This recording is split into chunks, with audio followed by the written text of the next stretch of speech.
I was trying to avoid jury duty for a valid reason. While I am usually willing to fulfill my civic duty by becoming a juror, in this case, I was unwilling to do so. The case was not just a criminal case, but a mafia case under RICO, Racketeer Influenced and Corrupt Organizations Act, and we were to be isolated, probably for as long as 6 weeks. My boss wouldn't like that, and neither would my wife Doris, although I didn't care about that. I'd always wanted children. My first wife had lied to me about wanting one too, and when I found out she hadn't given up taking birth control, even though she swore to me she would, I divorced her. I married my current wife Doris when she was a single mom with 2 kids and supposedly ready to have more. Thought I had a ready-made family even if I didn't have another child. Turns out just having a family, if it's not a good one, is worse than not having one at all. Doris's kids were good before I married her, and until I adopted them, at Doris's insistence, a year after we were married. Now they're not just unadoptable. They're more like Satan's spawn. Doris flies into a rage if I try to discipline them, and also expects me to treat her like a queen. Also, 2 years after we were married, a doctor supposedly told Doris that she could no longer have children, and only a week ago, I found out that this was a lie and that she was on birth control. But with 2 adopted spawn of Satan, my divorce from her is going to be much more difficult. Back to the courtroom. After raising my hand when the judge asked during jury selection if anyone needed a challenge due to harsh circumstances, the judge had me approach the bench with the lead attorneys for the government and the defendants seated on either side of me. Juror candidate number 28, Judge Benson said skeptically, not calling me by my first name, Adam Williams. Since all jurors remained anonymous because of the defendants' reputations, what difficulties will you have if you are selected as a juror? Apparently, my lame excuse amused Judge Benson because he grinned, announcing, "Denied. Please return to the jury panel." I was at least hoping that my lame attempt at recusal would cause one of the attorneys to use preemptive recusal to get rid of me, but no such luck. After a day and a half of jury selection, I was assigned to juror number 9 in a group of 12 jurors and 2 alternates. Although not quite a young man in my 43 years, I am still in excellent physical shape, masculine, and enjoy ogling female forms, usually wearing sunglasses to hide my interest. However, you can't wear sunglasses in court, so I am required to be careful because juror #2, sitting in the row in front of me and 1 seat to my right, was foxy, very attractive. Well, maybe she was a silver fox with light gray hair, but it didn't matter to me. I don't believe in age discrimination when it comes to sexy women. Juror #2's slender legs and weighty mammary glands, and how angry Doris got when I informed her that I would be isolated and unable to serve either her or Satan's spawn, made me wonder why I was trying to get out of jury isolation in the first place. Of course, we jurors were given all the standard warnings. They were repeated every day in court. Not to discuss the case before deliberation, not to do our own research, to rely solely on the evidence presented in court, etc. All jurors seemed to take their roles seriously, and I never once had to interrupt a conversation with any of them because it was inappropriate. We were also instructed not to give each other our last names, and with one exception, I did not do so. Although most of the jurors were pleasant, because of my interest in juror #2's long, graceful legs peeking out of her usually stylish dresses or above-the-knee skirts, I gravitated toward her. The first day at lunch, I learned her name was Eva, and as we got to know each other better, I told her my last name and she told me hers, Jenkins. "We're Adam and Eve," I grinned when she first told me her name. A lot of women would be put off by that, but Eve has a good sense of humor and she just laughed. "I've never met Adam before. It'll be interesting to see if you're tempted by a piece of forbidden fruit. If it's a cherry instead of an apple, I won't be able to resist," I grinned, wondering if she'd understand the double implication.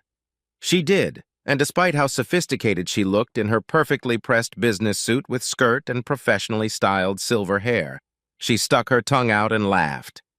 "Clearly what you'd like. Eva and I seem to have become more friends with each other than with the other jurors. It may have to do with the fact that we were both seniors, unless you count alternates, but I think it's more a matter of personalities." While most women are reluctant to reveal their age, Eva proudly announced that she was 52, only with prematurely graying hair. Like all the women in my family, I stopped being a brunette by the time I was 30. I hope I didn't go overboard when I told her, "You are the best-groomed 50-year-old woman compared to Elizabeth Hurley and Jennifer Lopez."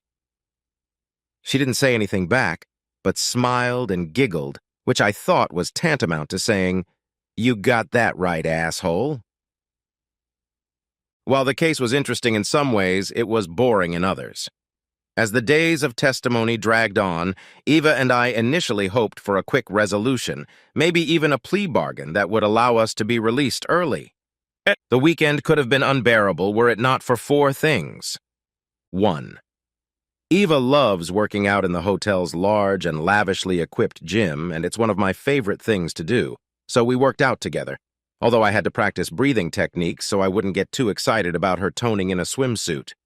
2nd, Eva, myself, and 2 other jurors like to play bridge, and Eva and I teamed up against them and beat them 60% of the time.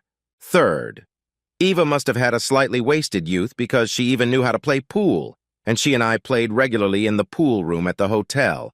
And 4th, the hotel had Netflix, Amazon Prime Video, and pay-per-view with deep discounts for jury members, and she and I liked the same movies, classics, rom-coms, and mysteries.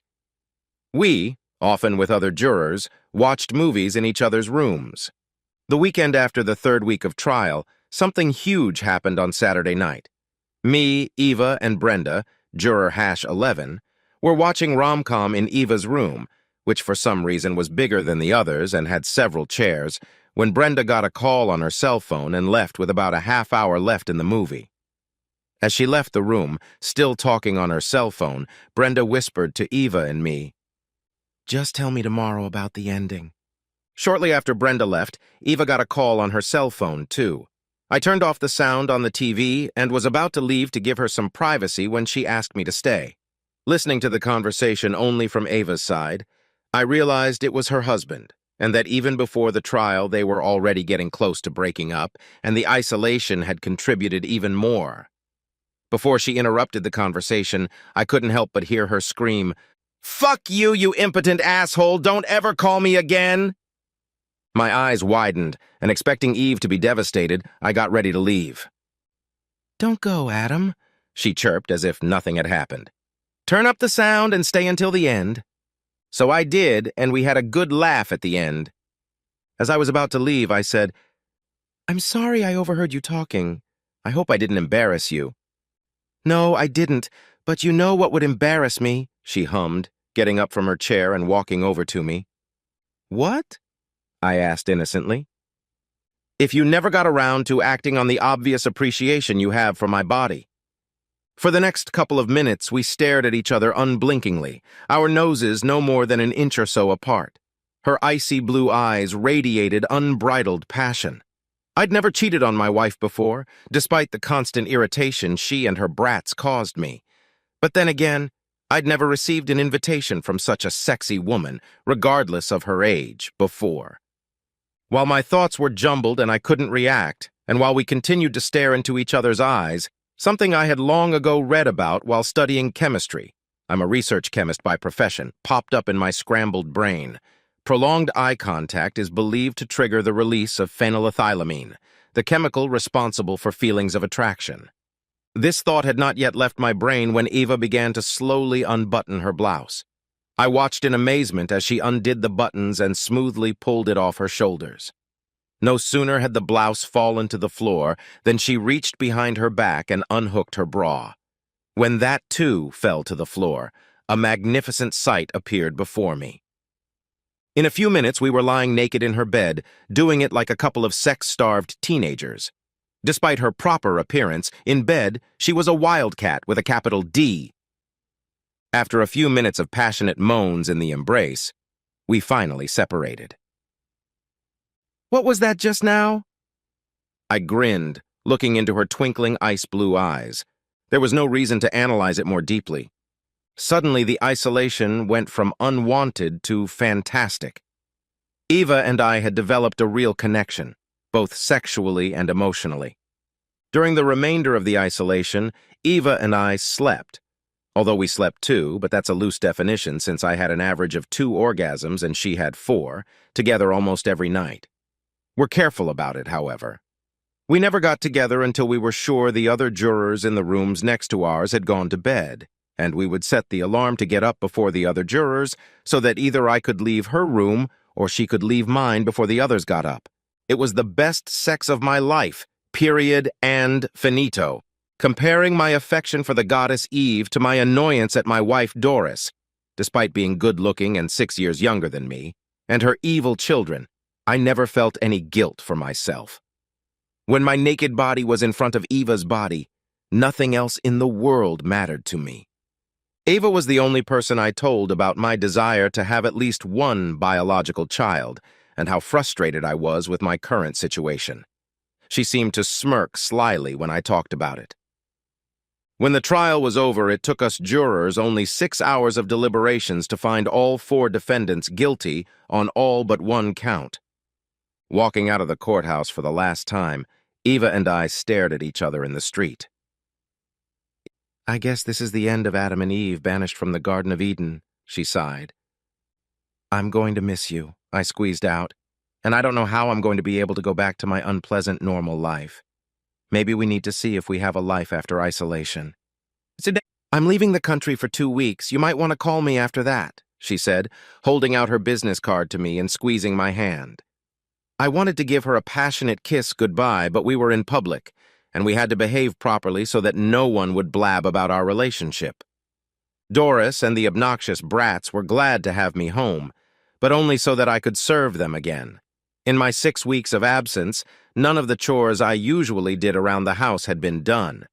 I deliberately did not have Eva that last night we spent at the hotel, so that when I returned home I might properly show myself in bed with Doris and not arouse her suspicion. Although I no longer loved Doris, the one thing I still liked about her was that she was good at sex, the only time I enjoyed her company. Nevertheless, life went pretty smoothly for the next 2.5 weeks, but almost every day I looked at Eva's card. I was about to call her after she returned from her 2-week vacation when I received a call from Judge Benson's office. I was ordered to report for an interview the next day. When I arrived at the courthouse at 2 p.m. on Wednesday, there were no jurors there except Eva.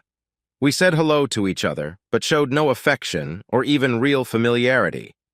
I had a hard time taking my eyes off of her because she was wearing the most beautiful and sexiest dress I had ever seen outside of a ballroom, and I'd forgotten how beautiful and sultry she was. When I entered the judge's chambers, there was a court reporter, an assistant judge, the chief prosecutor, and the chief defense attorney, in addition to Judge Benson, of course. The judge's tone was anything but pleasant when he said, "The reason you are here, juror number 9, is that the defendants have filed a motion for a new trial because they allege that you had a sexual relationship with juror number 2, which, contrary to my instructions, caused the 2 of you to talk about the case before deliberations began, so I'm going to swear you in and ask you questions." I swallowed with difficulty, but I didn't seem to show any irritation, at least. I didn't think so. I decided that the way out of this was to be not just honest, but completely honest, so completely honest that they would believe anything I said. I swallowed again, and then prepared myself. The judge made me swear that I would tell the truth and the whole truth, and then began the questioning. "Did you have sexual relations with juror #2 during the trial?" "I did." "For how long?" "For approximately the last 3 weeks of the trial, we slept together almost every night." Everyone in the room was amazed at both my candor and turns of speech. "There's no reason to use profanity," Judge Benson scolded me. "When you swore me in, you told me I had to tell the whole truth, so that's what I'm doing, and that's exactly what I'm doing, and that's the way I see it. I'm sorry if you don't like my language that way, but that's my honest expression of what was being done," I replied, crossing my arms and meeting Judge Benson's stern gaze. I could see that the judge had a whole list of questions that he now skipped over before starting again. "At the time you slept with juror num 2, did you discuss this case?" Naturally, we didn't discuss anything while we were sleeping, but while we were in bed and not sleeping but having bed talk, we didn't talk about anything except that we were having a great time and that it was the best sex of our lives. For my part, I can assure you that when I was naked in bed with Juror #2, I had nothing on my mind but pleasuring her perfect body and ruby lips and enjoying them in return. Regardless of the circumstances or situation, have you ever discussed a case with Juror #2 outside of the deliberation room after the conclusion of the presentation of evidence? No, absolutely never.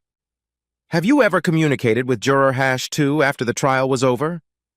No, not until I saw her in the waiting room maybe 15 or 20 minutes ago. No. The judge then asked the prosecutor if she had any questions, to which she said no, and then turned to the defense attorney, Simon Sparrow. Do you actually think as if we're going to believe that, given the intimate relationship you had with Juror #2 and the many hours you spent together, that you never discussed the case? Sparrow asked haughtily.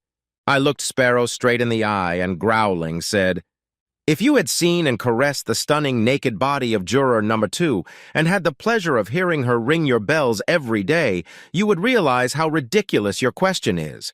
When I was with her, I was thinking solely with my one place, not my brain, and nothing but getting and giving sexual gratification mattered to me.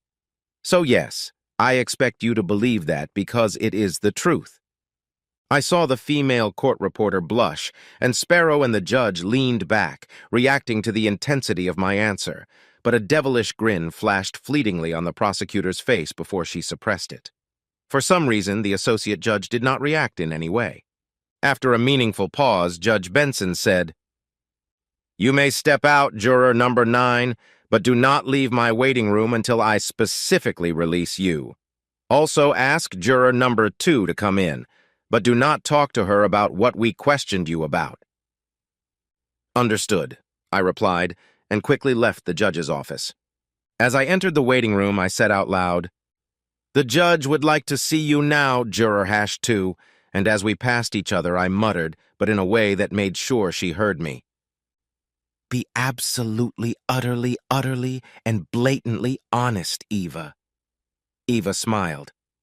I sat in the waiting room for about 20 minutes, mostly checking emails and news on my phone and trying not to pat myself on the back for being on top of things by answering questions. It got me excited. Unfortunately, it also made me remember how great Eva and I slept together, and I languished. When the door to the judge's office opened and Eva came out of there, she had a grin on her face up to her ears.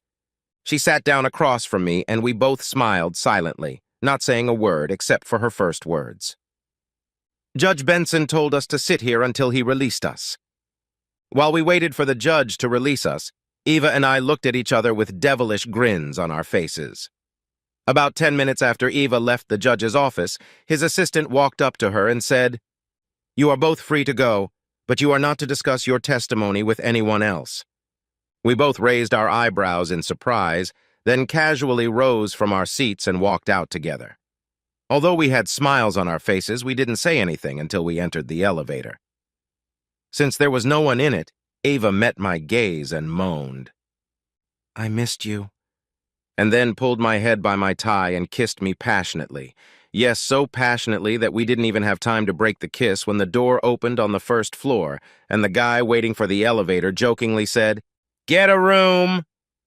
We broke the kiss, laughed, and as we were getting off the elevator, Eva said, Great idea. There's a Four Seasons Inn 2 blocks north. Despite the fact that Eva was wearing 10-inch Christian Louboutin heels, we practically sprinted to the Four Seasons. At the front desk, I was already pulling out my credit card when Eva beat me to it and put an American Express Centurion card on the table, the kind I'd only seen once in my life, but it was impossible to forget. She smiled as she looked into my widened eyes. Upon reaching the room, we quickly got rid of our clothes and pressed our bodies and lips against each other horizontally on the double bed in the room.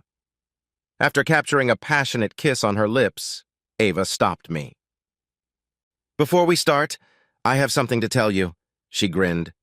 What was it? I moaned.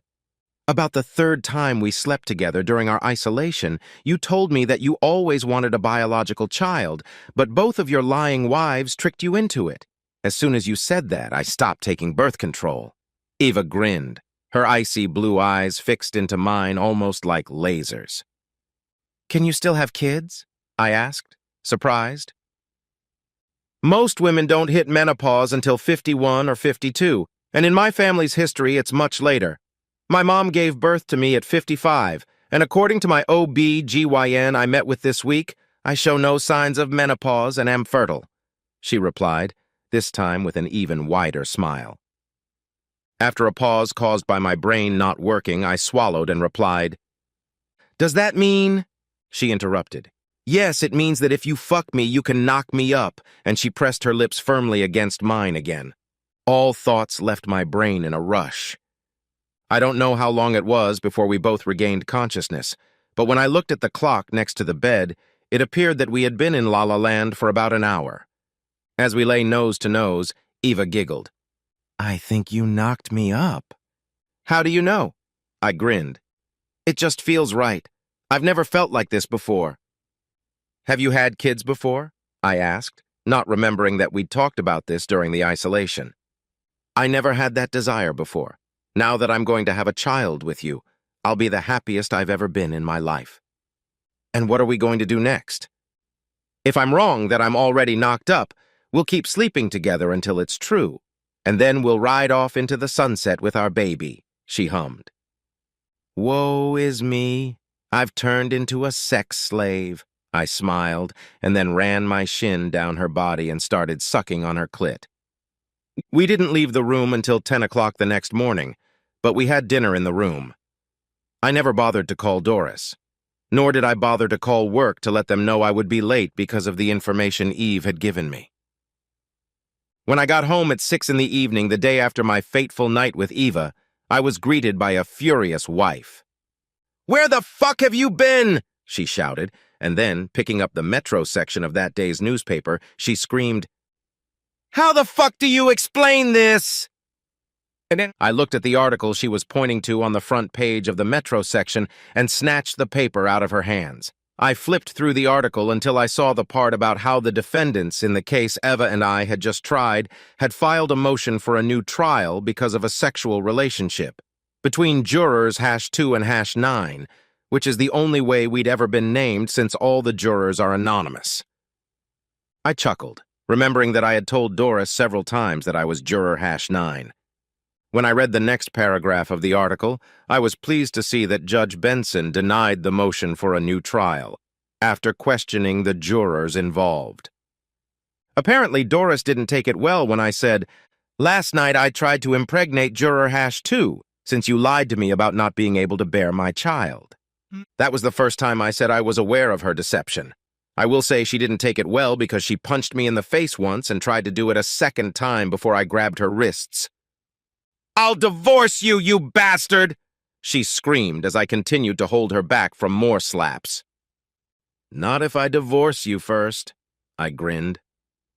I then let her go and went into our bedroom to pack everything to take with me to the car. Eva told me in our room at the Four Seasons Hotel, "I have enough money for me and my daddy to live a trouble-free life for the rest of our lives."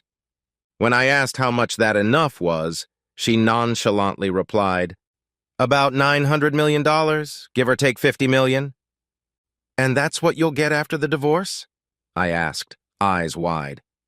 "Oh my God, no! That's what I'll have after my soon-to-be ex gets what he's owed in the prenup," she grinned. Barely leaving my house after my confrontation with Doris, I quit my job and moved into Eva's penthouse in the city.